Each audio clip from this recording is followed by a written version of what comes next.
жеке жакшы болуп калып эле баратат негизи. Анан мен ойлонуп коем, ушу мен Кыргызстанга эле күйөөгө тиет окшойм депчи. Менин күйөөм Кыргызстан болот депчи.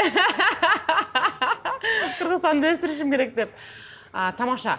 Эми аякка да жетиш керек. Эми жакшы жигиттер чыкса, кыргыздын жигиттеринен, ушу менин характериме чыдаган, менин энергетикама чыдаган, менден күчтүү чыкса, ой, мен жанымды белет монтип элечи.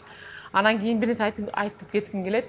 Кыргыздын жигиттеринен жакшы жигиттер жок негизичи. Сиз бул жактан тажрыйбаңыз бар. Тажрыйба бар, карайм, көрөм, анан эми айтып атпайбы, кыргыздын жыты да жагат магачы. Ушу кымыз жытанган жыты, кой жытанган жыты да жагат.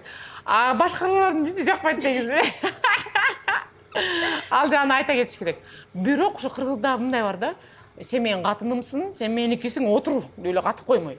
Мен андай кыргызга чыдай албайм, мен сразу айтам. Кичине европейский кыргызга тийишим мүмкүн. Жок, давай экөөбүз чоңоебуз, экөөбүз өстүрөбүз, Кыргызстанды өстүрөбүз, планетаны өстүрөбүз деген кишиге Кудай буйрса тием, обязательно тием. Андай жигит чыкса. Андай жигит сиздин командаңыздан эле табылса керек.